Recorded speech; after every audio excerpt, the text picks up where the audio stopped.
little while from now, if I'm not feeling any less sour, I promise myself to treat myself and visit a nearby tower.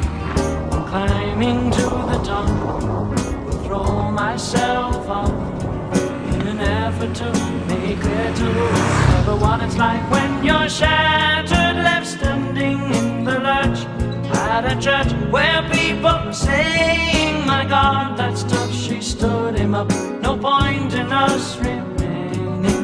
We may as well go home, as I did on my own, alone again.